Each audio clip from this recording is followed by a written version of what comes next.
With a dominant performance over the Hurricanes, Carnell Tate can solidify his case as wide receiver 1 in the 2026 NFL Draft.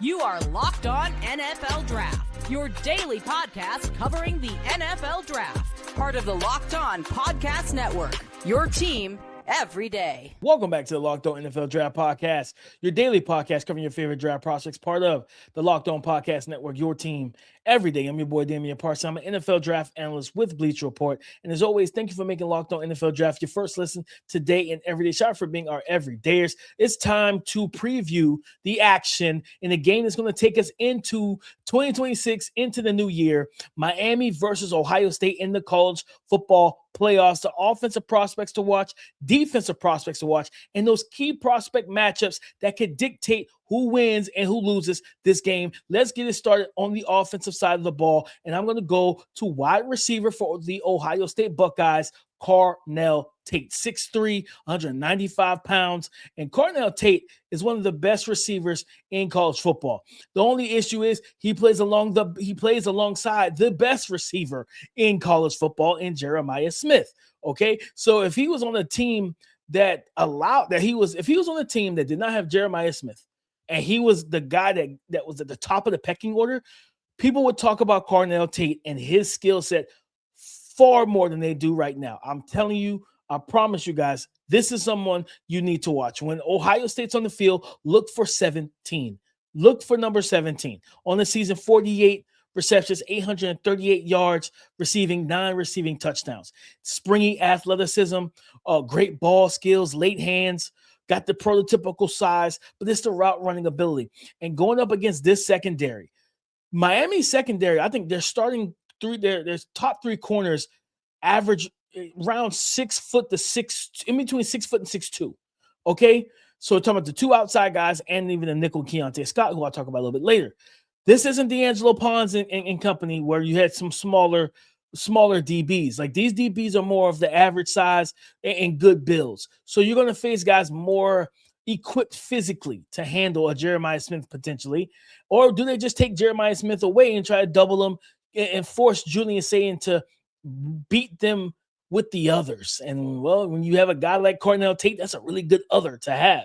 And I think this is a game where, for me, again, Jordan Tyson to me is the most complete receiver in this class.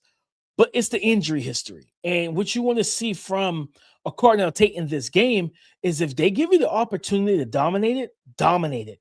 Okay? Against Indiana, he was 5 of 4, 45 yards, over 11 yards per reception, and a receiving touchdown. Okay? Not bad. Wasn't dominant. Wasn't a great game. You want to see that in this matchup. You want to see him like impose his will as a route runner, a separator. And when they give you that matchup, Ohio State does a good job of, they'll walk him down or reduce him down into the slot and get him matched up on a flat-footed safety. And yeah, that could be Jakobe Thomas, get him against Keonte Scott, whatever the case may be. And now you have a situation where you're like, yeah, that's not in our favor. He's that good of a player. I don't like it, right? So I just want to see him take that step forward, see him dominate this game, and showcase that full array of skills that translate so well to the NFL, because I believe this is a guy we could potentially see him come off the board well into the top 10, because there's some teams up there that need wide receivers, and he's one of the best in the nation, guys. But let's flip to the other side of the field of the defense, right? Across the field, right? Other team. Let's talk about Carson Beck. Carson Beck was not great when it came down to facing that Texas A&M defense. He just wasn't. And let's just be honest about that in every way, shape, and form. He was not great in that game. And here's the key. Texas A&M's defense is really good, right? They have a pass rush. They're physical. In the secondary, they have playmakers, linebackers, all of that. Well, guess who has the best, I would say, talent at the defense, on the defensive side of the ball? It's not Georgia. It's Ohio State. And when you got to deal with some of the guys we're going to talk about a little bit later, Sonny Styles, Arvell Reese, and all those guys, yeah, I'm just going to be completely honest with you. You don't want to have to deal with that. And it makes it an uphill climb. And against Texas A&M, Beck was 14 of 20, 103 yards passing, 1 passing touchdowns, yards per attempt were 5.2. I mean, he wasn't a liability. No, I think I believe he had a turnover, like a strip sack or something like that. So, yeah, he wasn't a full-blown liability, but for his draft stock, Carson Beck has so much riding on this game, because if you go out here, I'm not saying you got to win this game. That's not – at the end of the day, your wins and losses in college football, it's like money when we die. It does not translate. It does not transfer over, okay? It's not like the rollover minutes. For those who know, if you know, you know. Those rollover minutes you couldn't talk for free until after 9. You know what I'm talking about. You know what I mean? It was a Black Pearl, I think was the cell phone.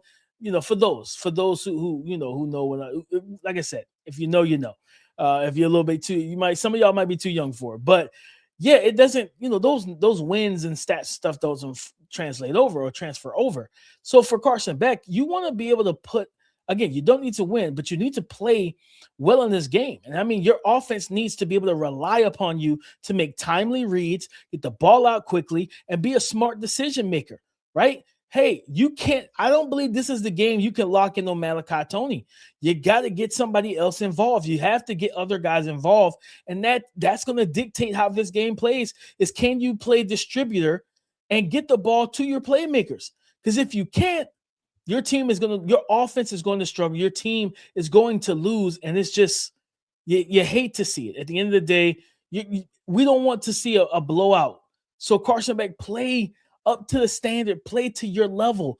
And if you do that, yeah, you got yourself a fighting chance, because you have a defense that can make things very difficult. We'll talk about that in the next topic. But a guy that can make his life a lot easier is Mark Fletcher, the running back, right? Mark Fletcher, he came back into the CFP, in round 1, healthy, against Texas A&M. And what do we talk about? He was my game ball winner. 17 carries, 172 yards, 10 yards per attempt, 6'2", 200-plus pounds. Mark Fletcher played like a hammer, but he played like one that had batteries, and he had a sport mode to it. Like he was moving at a different pace.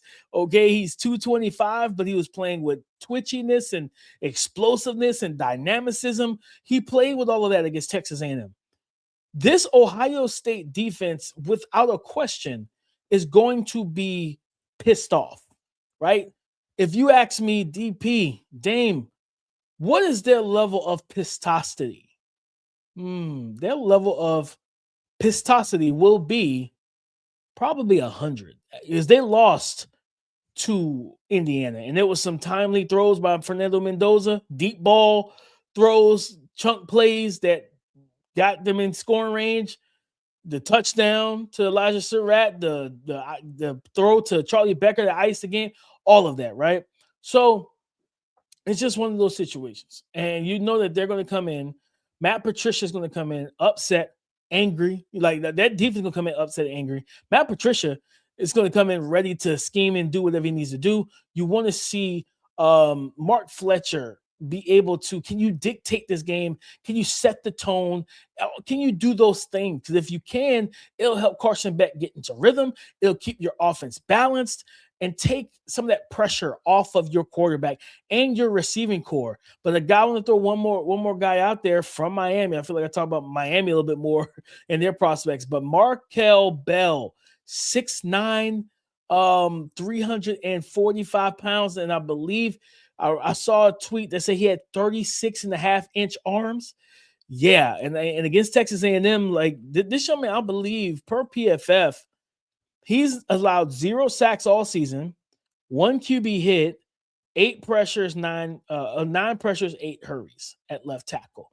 And yeah, I mean, what more could you ask for, right? And against Texas A&M, against Cassius Howell, and for those who have listened, me and Keith had this discourse. He's higher on Cassius Howell than I am. He has Cassius Howell as a first-round prospect. I wouldn't draft him until day 2 because of the arm length, and I think he's more of a specialist than a true 3-down player. So he had no problem against Cassius Howell, even though Cassius Howell was able to get into his pads and stuff and try to lift him up and drive him back with leverage. He was able to anchor, reset his feet, refit his hands, and lock down the rep.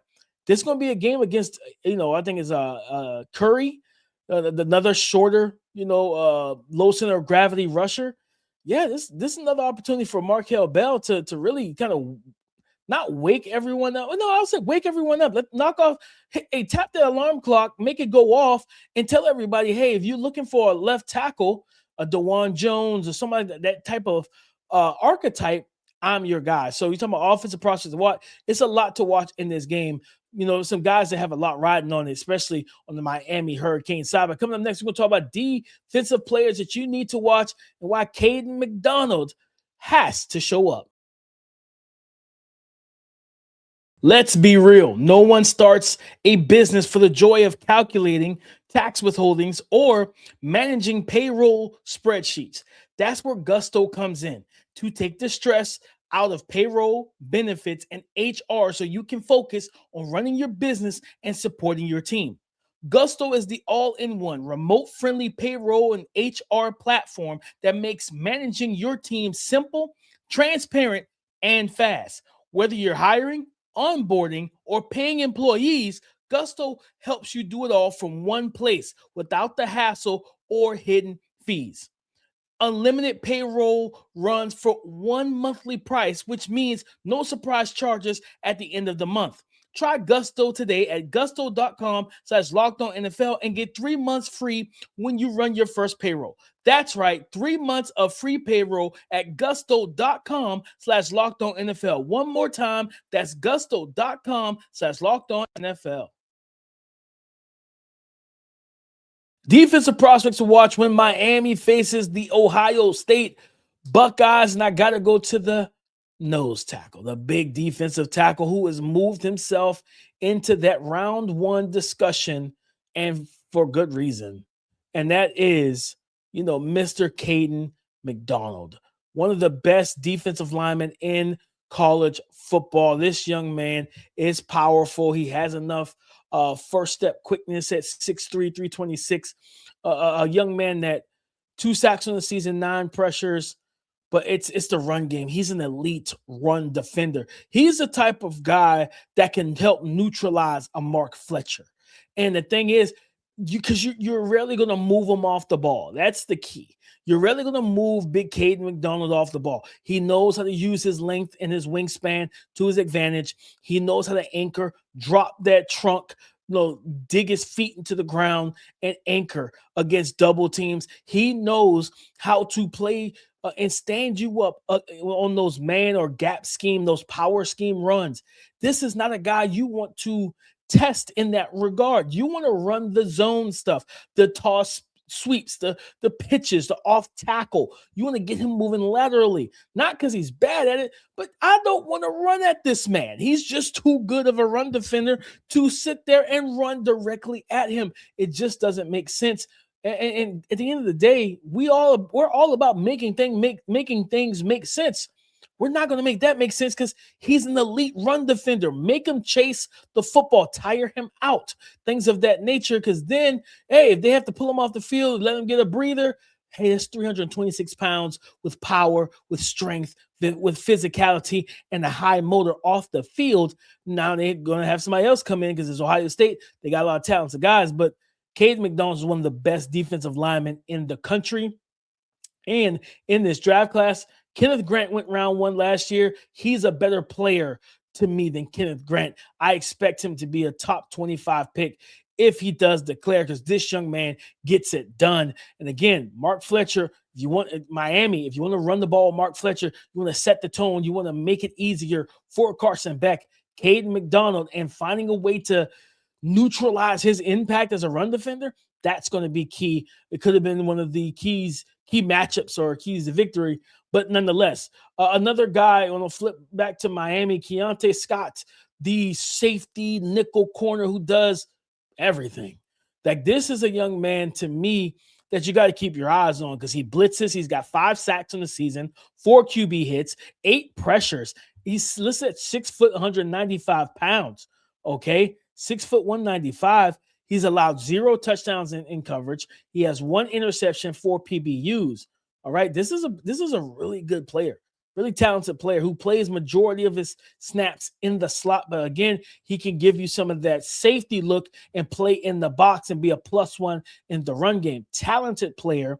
I believe he had a strip sack, or I think it might either a strip sack or just a sack in general against Texas A&M, where he was a blitzer and everything. He makes plays. And him coming back healthy, this is a guy that's going to go top 50. I believe he's going to go top 50 in this draft class. I believe he's a senior. If he does declare, I believe this will be a former Auburn player, right? He spent 3 years at Auburn. Yes, I think this is his senior year. Absolutely. One of the best defensive backs all around. Like, this is a guy that, you think about what we've seen from a Chauncey Gardner-Johnson and those guys who could play safety, play nickel. Like, they can wear different hats in your secondary. Like, that's what he does. And I love that about his game. And in this game, right, knowing the different receivers and Max Clare at tight end and what they do, and hey, the run game stuff, right? Bo Jackson and what he brings out of the backfield with the ball in his hands.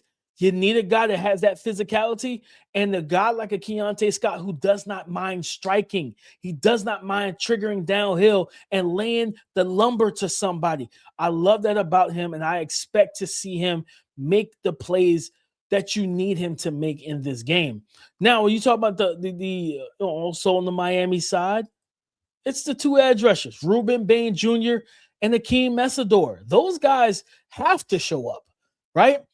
The last time we saw Julian Sayin, we saw him struggle with whatever and everything that Indiana was throwing his direction and throwing his way. And because of that, it was a situation where you said to yourself, man, I don't know what it's going to look like against a defense that can pressure him, doesn't have to blitz him consistently. And that defense gave him problems. That defense gave him some trouble, right? Well, to be fair, this defensive line is much better. This defensive line is going to do the same exact things. So with Rueben Bain and Akheem Mesidor, and Miami will do such a great job of scheming up in terms of alignment. They do an amazing job of they'll put Akheem Mesidor at 3-tech, and they'll widen out, Rueben Bain, and then they're rushing alongside each other. They'll run games, twists and stunts and things of that nature. And you're just like, man, how do we block this? That's going to be big for the Ohio State offensive line. Those tackles and guards are going to have, listen, this is a hard hat, lunch pail type of game for the trenches on both teams, right? Miami's offensive line and Ohio State's offensive line. They're both defensive lines. Yes, you're going to have to deal with the physicality, the speed, the explosiveness, the speed, the power that Akheem Mesidor and Rueben Bain Jr. bring to the table. You're going to have an answer for that. So, and that's, hey, listen, what did Texas A&M do? Texas A&M said, we're going to double at times, right? Even though Trey Zoon III said, hey, we're not worried about Rueben Bain. Yeah, no, they definitely threw multiple bodies at Rueben Bain Jr. If you do that, then you're leaving somebody one-on-one with Akheem Mesidor. And that typically doesn't end well. So this is a team that you, especially with coming off the hot game they had as a unit against Texas A&M, I think, what was this, 10 sacks? I think 7 might have came between Mesidor and Rueben Bain Jr. Rueben Bain, I think, had 4 sacks himself in that game, a blocked field goal. Like, he was an impact player. He changed the game. So, yeah, I think those are guys, defensive prospects you have to watch. Because if your team, Dallas Cowboys, New Orleans Saints, different teams like that, your team needs the San Francisco 49ers. I know that they drafted Markel, but both of these guys as pass rushers are way better than Markel was last year. Markel was just such a great run defender. But they're like the worst team in the league in sacks right now, the San Francisco 49ers, right? Also, Nick Bosa's been hurt, right? So I get that too. I understand. But the point is, you absolutely need another rusher. So teams like that, watch out for 4 and watch out for 3. Mesidor is going to be like, I think, a 25-year-old prospect. He's had injuries in his career. I expect him to fall to that day 2 range. As long as the medicals check out in Indianapolis at the Combine, he should be fine in that regard. But I'll tell you right now, Rueben Bain should not. Again, I can't say he will go top 10 He's a top 10 player for me. I don't care. I'm not doing this like shirts and underwear, stuff where, oh, he looks better because he's got longer arms. I'm not concerned with that. How do you play? How good are you? How physical are you? Can you rush the passer? What does the tape say? And when the tape tells me that you get it done, I go with the tape. And I know that the things he does well does translate well to the league. So both of those guys must be on your radar. Number 4, Rueben Bain Jr., and I believe number 3, and that is Akheem Mesidor. This defensive line could create a lot of havoc for Julian, saying make him uncomfortable, make him hear footsteps and all of that. If so, just saying, watch out and watch how it plays out. But guys, coming up next, we're going to close this show out with key matchups. And I'm telling you now, the duo of Arvell Reese and Sonny Styles, that's another situation that Miami's run game has to account for, and why those two guys can absolutely ruin their game plan. Coming up next. This episode is brought to you by Prospects. Whether you're starting a new routine or jumping into player projections for the first time, trying something new can feel like a challenge. But with Prospects, it's always good to be right. With high-pressure football matchups every weekend and elite hoops action almost every night, the action never slows down, and Prospects lets you stay in control. Prospects is the daily fantasy app that makes watching sports even more exciting by letting you build lineups based on player projections. No drafts, no waiting, just pick more or less and play your way. Getting started on Prospects was quick and simple. The app is super easy to navigate. Download the Prospects app today and use the code LOCKEDONNFL to get $50 in lineups after you play your first $5 lineup. Again, that's code LOCKEDONNFL to get $50 in lineups after you play your first $5 lineup. Prospects is good to be right. Thank you for making Locked On NFL Draft your first listen today and everyday shot, for being our everydayers. Key matchups to watch, and it's the linebacker tandem of Arvell Reese and Sonny Styles. Again, Mark Fletcher, if you're Miami, you want Mark Fletcher to be you want him to be an impact in this game, right? You want him to be a staple for your offense in this game. You want him to be one of the keys to your victory if you win, because he's going to set the tone. He's going to keep you balanced, all those things, right? 100%. These two linebackers are the type of guys that it is not easy to run on, okay? Like they're built like NFL linebackers, and they trigger downhill. I'm telling you guys, if you have not watched, go back to the Big Ten championship game. Some of the best run fits and tackling that I've seen from a linebacker, Sonny Styles versus Indiana. Whoo, baby. It was great. And I know Keith always talks about how you can rush Sonny Styles. I'm telling you right now, I don't really want to rush him. The run defense, the coverage ability, the speed, the athleticism, much more impactful going backwards than forwards, because this young man can take away passing lanes, all of that, okay? Because he's a former safety. I'd rather use that than try and turn him into a pass rusher and develop that. You already have the coverage ability. I'm using that. I'm amplifying that to 1,000, to 1,000,000, okay? To the moon. All right? That's what I'm doing with him. But turn that tape on and watch Sonny Styles. Watch him just go out there against Indiana in that run game and just dominate that game. Man, he was so good in that game. And that's like, again, Mark Fletcher, like Roman Hemby is like 205, 210. He's 210. And Kalen Black is, I believe he's also like 210 or somewhere in there. 210, maybe 215. Like shorter back or whatnot. Mark Fletcher, 6'2", 225. Like, this is a different animal, right? But I think these guys as defenders and run defenders, they have stopping power, right? Like, they have play strength, but they have stopping power. So you're talking about making contact in the alley with the running back, and it's just a head-on collision. It's a car crash of sorts, but one car is going to come out a little bit more damaged than the other, right? And that's going to be the key that you have to think about in this game. So with Arvell Reese and Sonny Styles, I'm looking forward to that. But I'm also looking forward to seeing Arvell Reese against Markell Bell. because you know that they'll rush Arvell Reese. And this isn't a game. They had to spy. They used Arvell Reese and Sonny Styles as spies against Mendoza because Mendoza has enough athleticism to make the necessary plays with his legs. That's not Carson Beck, really. He's semi-functional, but no, he's not. It's not something that you have to worry about with him.